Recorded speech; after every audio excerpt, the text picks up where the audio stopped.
First of all, you could not be having like, this is like what's upcoming is going to be like your best year ever. Dude, it's crazy, Chris. And we've been friends for a long time now, man. Yeah. You know how much I love and adore this world as much as you do. I'll never forget meeting you the first time, and you brought your bat phone, and it was like, trust me, dude. Every moment of this, I am like just trying not to pinch myself because I don't want to wake up if it ain't real, dude. You know, it's crazy.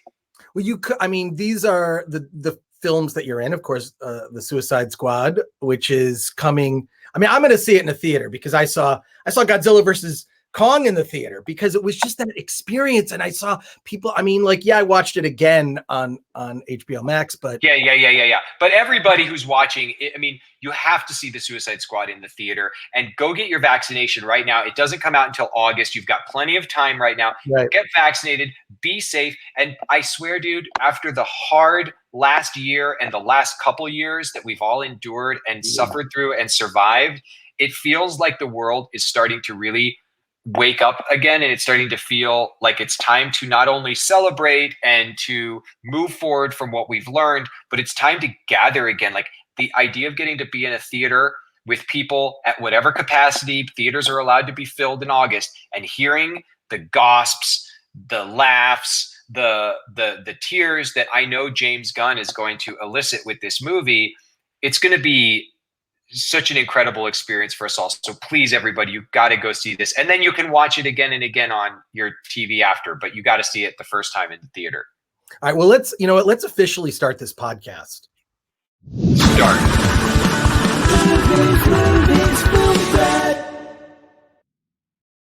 Lately, I've just been forgetting to do our little tag at the beginning. What can I needed that moment anyway to just get even more pumped up and excited. Yes. But dude, so when I saw the first trailer for Suicide Squad, which was back, they did that thing, that DC fandom, which I thought was awesome. And I know they're doing it again in October, I believe, another DC fandom. I thought that was how you do a virtual con. It was 8 hours of continuous stuff. I did not expect, one, to see as much of the Suicide Squad, and as we saw, two, to see you featured so prominently, and then in a follow-up trailer featured even more prominently. I know, first of all, we can't get into spoilers, but I don't know anything about Polka-Dot Man. You got to tell me a little bit about Polka-Dot Man and what, like, I don't know that character. Like, there's a lot of comic lore that I know. I don't. Polka-Dot Man, I'm totally dim on. So you gotta clue me in. You gotta believe me, dude. I was the exact same way when James, told me that I was going to get to be a part of the Suicide Squad. That was going to be a part of his vision for, exploring the world of Task Force X. I was so beside myself that I was like, dude, if I'm in the background of a shot, whatever I can do to be there, I'm going to be there and I'll do my best for you. But then he told me that, his vision was for me to be Abner Krill, the Polka-Dot Man. And I think I know a lot about comics. I think, and I know you do as well. I think I know more than most people about comics and comic lore and mythology. And I was super stumped. I was like, James, I told him, I was like, I'm really embarrassed. I just don't know much about Abner and the Polka-Dot Man. And he was like, that's okay. Because James knows everything, especially with the obscure characters. So I dove in and I, looked at this guy who is, for all intents and purposes, kind of a joke. I mean, imagine that your character's name is Polka-Dot Man. And for me, as somebody who grew up with polka dots, I have vitiligo. I was born and have polka dot patches all over my skin. It was something I was always really insecure about and nervous about. That was the first thing that I really connected with about Abner. And then looking into him more and the way that James wrote the character and created him for the purposes of telling this story, as somebody who is, as not the most upbeat guy. He doesn't have a lot of optimism about life. In fact, he, as he says in the trailer, hopes that he dies. I thought that was such a fantastic place to create a character from. And again, somebody, when you're at the mercy of Amanda Waller, you just do what she says because she's terrifying and you got to do it. Well, I mean, she can kill you. She can just push a button and you're dead.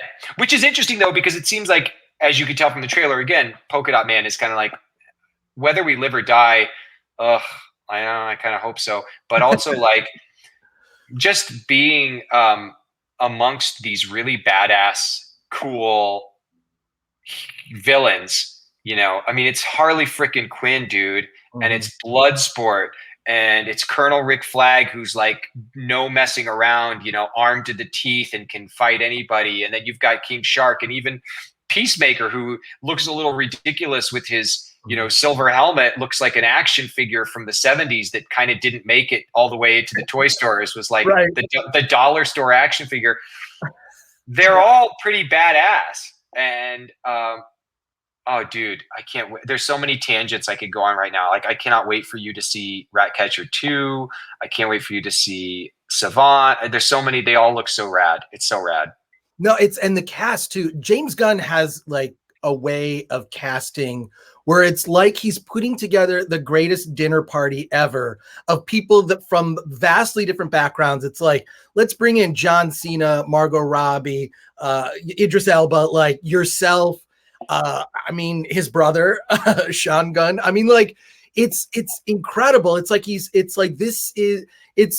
it's like an amazing panel of people that, you know, I almost think that like the lunches you have are just as interesting as parts of the movie. You know what I mean? They are. Those moments between shots when we're sitting in our, you know, holding area, just hanging out.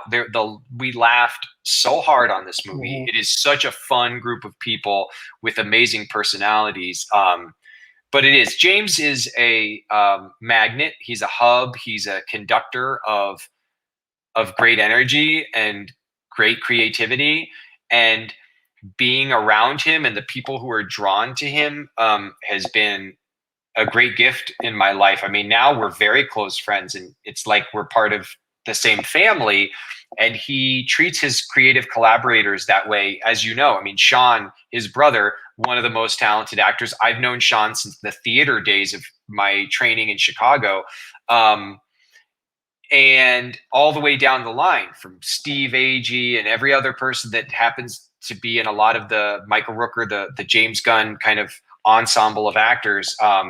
Nathan Fillion, who gets to be so awesome in this movie. It feels like family dinner. And I'm so lucky that James, that I gravitationally made it into that orbit, and that he thought that I would be able to, you know, bring to life a character in one of his films. It's an honor, man. And it makes me grateful that I have a life of being dedicated to comic books and my love of acting and storytelling, because it was a challenge and I really wanted to rise to the challenge. I wanted to give him the best that I could possibly give. Well, I think the big question is also, will there be a Polka-Dot Man action figure? Because I don't think there was ever a Kurt action figure from Ant-Man. I got a custom. I got a custom from a friend of mine. Oh my God, you got to show us. Yeah, I got a cool custom from a friend of mine, and I just dropped my. I have an abracadabra. There it is. Yep. That was a custom from Mike Faulkner, my buddy, who had that made. And then I've got some Kurt Legos, but for Polka-Dot Man, I'll show you something cool. I had a friend who came from Children's Mercy Hospital. She came for a set visit, and she made me this. She made me a little Polka-Dot Man figure standing next to King Shark. That was pretty rad. But yeah, dude, if there is here's talking to you, Sideshow Collectibles. Let's get that. I want that 1/6 scale Abner Krill. Well, I mean, yeah, there are companies that do those. I mean, that just like, but there's so many. And we've talked about this because I think this is like your third time being on the podcast now. Like, if I count correctly, but you have played. And you have appeared in so many iconic genre films now. You must be the go-to guy. I mean, James, just like, because I met James actually in the late 90s at the St. Louis International Film Festival. I met he and his then wife, and we did a panel. Then I invited his then wife made Jenna Fisher made this little trauma movie, and I invited them to a festival. And James just always like this straight up normal guy. And I like to think that, like, especially when I see him on social media or like I've seen interviews with him, he kind of seems the same. I mean, he has a little bit more money and influence to be able to do things he wants creatively, but he kind of seems like, oh, it's just the same guy I knew like 20 years ago. He's the guy. He's that person. He is, you know, a deeply caring, loving, kind, who's his, friends and family, and even complete strangers with just great compassion and love. And he was a big inspiration for me, since before I became a friend of his till after, and seeing some of the difficulties that he's had to weather and the obstacles that he's faced as a person, both professionally and personally, and the way that he always rises and allows his best nature to come through and addresses and kind of confronts conflict with a deep level of maturity and compassion and love. And I think it's why he continues to open up opportunities for both himself and others to tell stories at the level that he's doing. I mean, there's who else is going to be crafting such massive cinematic, works of art in such sequence over the next couple of years. He's going right from Peacemaker. He went right from Suicide Squad into Peacemaker, going right into Guardians 3, going into who knows what. There's so many things, by the way. I'm a comic collector. I've got thousands around me, and I think there's so many stories I wish I could see James Gunn bring to the screen. I want to see the James Gunn version of everything from Howard the Duck to Black Hammer. I want to see the James Gunn version of Creature Commandos. I want to see, I want to see it all. Well, I'm glad he's returning to the Marvel Universe. I mean, he was instrumental, I know, behind the scenes. Even though he wasn't directly making certain other Marvel movies, he helped map out phase 3, among other things. I know was working on other phases and whatnot. So I'm just glad that he's back in the saddle there. Aren't we all? We all? Exactly. We're so lucky, and the universe righted itself, and things were really messed up, and there was a dark, dark moment when, we've all seen it. You've seen like the way that hate groups and people who are ill-intentioned can weaponize and come after people in a really messed up way because they disagree with them either politically or socially. And then to see, people just keep your heads up. If you're out there, you're struggling right now, whatever it is you're going through, it's like, do your best to continue to try and find the good in others, try and be the best person you can be, to climb into the ring and try and, pull out, switchblades with people who are gonna, cheat and do nasty stuff anyway. Is pointless. Rise above that, be better than that. And you'll see, as is evidenced time and again, with just a little bit of time and a little bit of work and a little bit of growth, all of a sudden you get to do so much more in life. And I'm so excited, dude. It's going to be such a moment for all of us to go sit with people, however distanced we have to be, in movie theaters in August, and watch this movie that James made all together. Like I'm going to go see it 4,000 times. I'm going to be in Europe this summer working, and I'm going to find every theater I can go to and be sitting there watching it as often as I can. I'm bummed. I was hoping you'd be in Los Angeles and, find out where you're going to go see a screening of it. Cause that would be, well, maybe this is a good excuse for you to come to Europe. I wish. I don't think I'm going to be traveling for a while. I did get the vaccine myself. I feel very fortunate. And I have no qualms about, like, here's how I feel about, like, I have no problem wearing a mask because I'm a pajama jobber. I work at home. Yeah. So, that I got to wear my mask for the 20 minutes I go to Trader Joe's. Who cares? That right. Trader Joe's worker has to wear that mask all day. as far as I'm concerned, when the workers can take their masks off, I'll do the same. But I'm not going to do it before that because I'm not particularly inconvenienced by it, and I don't care. So, and if you said to me, there's this thing that you can do which doesn't inconvenience you and is going to potentially save someone's life, to me, it's just a no-brainer. And it is, until we're at that point where they can take them off, we'll take them off. But everybody, if you're watching this right now, get vaccinated, please. Take it from me. It is such a great feeling to know that we're on this path. And the sooner that we're all safe, the sooner we can be back at the IMAX together, throwing popcorn at each other, throwing jujubes at each other. It's going to be amazing. And Comic-Con, right? Because oh, dude, I've missed 2 years of Comic-Con, and I was geared up for some really exciting stuff. As you know, speaking of action figures, do you follow Readful Things? If you ever followed Readful Things, he does these amazing like side character action figures, but he did one for my horror host character, Dr. Fearless, and who hosted the Chainsaw Awards recently. But I created Dr. Fearless to promote my comic book, which you and I have talked about before, Count Crowley. And like last year, I was supposed to be at San Diego Comic-Con doing a big promotion for Count Crowley. And, you know, as obviously we all were, I found myself, you know, quarantined at home with going, when are we ever going to get out of this quarantine? So I can't wait for Comic-Cons. I hope you and I do lots of panels for years to come together and get to just go celebrate the magic of comics, you know? Well, I mean, you know, Comic-Con's still virtual in July.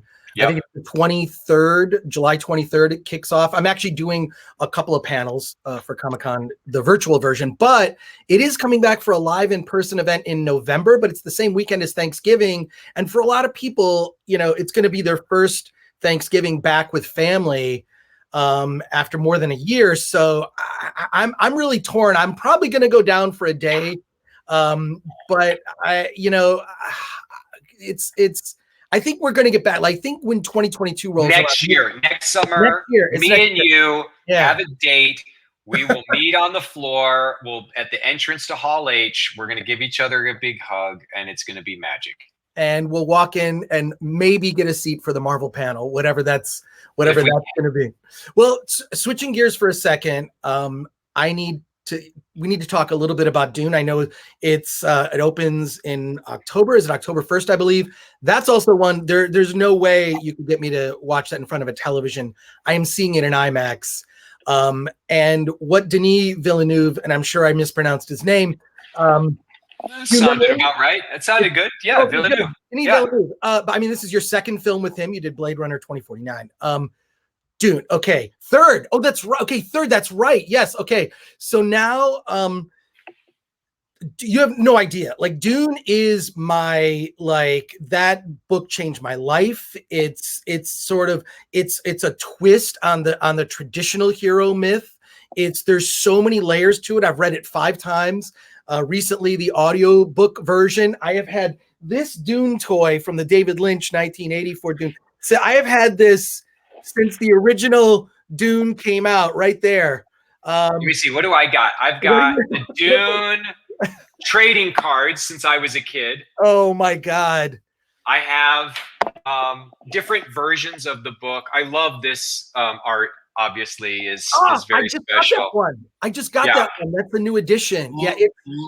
Look at what hangs above my desk, bro. Okay, Can you see this? I gotta let's go full screen here. Okay, that mantra, that has, when I learned that, that has saved my life in situations where I have been fearful, whether it's, real fear for my life, but then also just fearful about career or life choices. That mantra, it gets you through what Frank Herbert was thinking. My God. And, I know I'm not unique in that. So many people have been affected by that. And every major life choice that I have made, and in the years since I've been with my wife Eve, the last 12 years, we've taken massive risks, huge leaps of faith, and every time we we move through it and we breathe through it and we overcome our fear, because we're never going to be fearless. I think it's a fallacy to say you're going to be to be mad at yourself because you're not fearless. We all have fear, but you cannot allow it to kill your mind. You can't allow it to kill your dreams. You can't allow it to kill your destiny. And so you're right, Chris. It is a mantra for us all to live by, and to be a part of. The way you talk about Dune, the way that I feel about Dune, Denis is a thousandfold. It's one of those stories that changed his life, that he has been dreaming about since he was very young. And who knows how many times he's read that book, but to him, it's like, it's like the foundation of so much of his love of story. And to me, yeah, Frank Herbert's novel is a true masterpiece, not just in genre, but in literature. I think it's one of the few science fiction epics that does take characters and gives you an opportunity to view them from 360 degrees. There isn't just good and bad. There isn't just, the heroes and the villains. It's a very complex story of relationships and the world and our dependence upon one another, as well as the environment.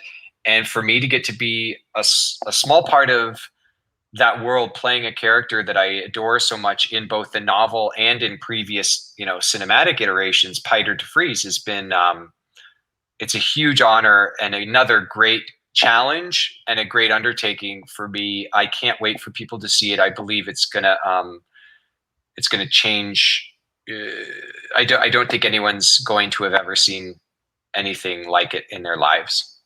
Well, I for one can't wait, because I've just been a fan of that book and that world, and seeing it. This looks to be the version, like, now the technology exists to actually do it. What David Lynch did was, it was pretty incredible for the time it was done. He bit off, I think, a lot more than he could chew. And I know so much about the behind the scenes of the making of that movie. The fact that David Lynch was able to put together something as good as he did is remarkable. But this really looks to be the definitive version. And you're playing the same character, Piter de Vries, of course, the Mentat. That Brad Dourif played. Brad Dourif. I know. And I just, I friended Brad Dourif on Facebook, and he accepted my friend request. I was so excited. Have you reached out to him or talked to him at all, or what was your, like? I would freak out, man. I'm such a fan of Brad's. I mean, from so many of his film roles, and he has always been a hero to me. I hope and pray I get to work with him at some point in my career. We'll see if I'll be so lucky, but I chose not to revisit the film. I mean, we've talked about this before. I'm a massive David Lynch is hands down one of my favorite filmmakers of all time. His work has influenced me probably as much, if not more, than any other filmmaker. And I was very lucky and able to be a part of his return to Twin Peaks. And I did not want to revisit that film because I wanted to create something that was wholly in line with only the script that I was given and Denis' vision, because ultimately I think I'm there to serve that. So I felt like if I looked back at other performances, it just might, and they're right there in my memory, but I didn't go back and look at that because I wanted to go in with the very fresh, and it's, oh man. Oh. Okay. I need to ask, because I think I had a quick exchange with you on Twitter where something leaked, and I think it might have been a photo of you from the game. There was artwork that was clearly you, and it was from the some Dune game. Is that you? Is that your character? It looks like me, doesn't it? It really does. It looks like me. Yeah, it's crazy. Okay. that image is, as far as I know, the only thing floating out there in the ethosphere related to Piter in the new Dune. But I was there on set. I mean, I saw the work. Donald Moat, who is he's an amazing, legendary makeup artist in Hollywood. He's the makeup and hair department head for this film. And what he does, dude, looking at Stellan Skarsgård, the design and the look and the feel of the Baron, all the way to all the members of the Atreides family, the Bene Gesserit, the way that, the Fremen look, you're going to be so happy as a fan. I know you are. It's just, it's a very, very, very special achievement in cinema that is going to be a game changer. Well, I hope that we get to see that, because this is just the first half of the book, right? So, I mean, all accounts, and it's been reported, it's just the first half. They have to make that second half. They have to. I mean, you know, by hell or high water, it just has to happen. So, because it's not a complete story. This is just the beginning of the story. So, super stoked for it. David, I know you got to go, but dude, this will not be the last time we should chat maybe around Comic-Con in November. Or before Dune comes out. Why don't we meet? I'm going to be in Europe this summer, and then why don't we connect before Dune comes out and have a whole conversation about Dune? Right. Because I can't wait. Done. Let's talk about it, because I'm obsessed, and it does come up a lot on the podcast. Dude, thank you for doing this. I can't wait to get together, because we're both vaxxed. Yes, I can't wait. And then please, if you're watching, go buy Count Crowley, Reluctant Midnight Monster Hunter. It's at your comic shop. It is the trade paperback from Dark Horse that I wrote, and I think you will love it. So please check it out, guys. And Chris, I love you, man. You are a true blue, real deal geek, and your love for this stuff is it's awesome. So thanks, man. Thanks for always wanting to talk to me about my nerd love. Always. And I hope, don't say anything. I just want to make sure Polka-Dot Man survives. Well, I thought you said you wanted to make sure he has an action figure. And an action figure, and survives to Polka-Dot again. Take care, David. I'll talk to you soon. Later. Thank you so much, dude. That was awesome. Cool.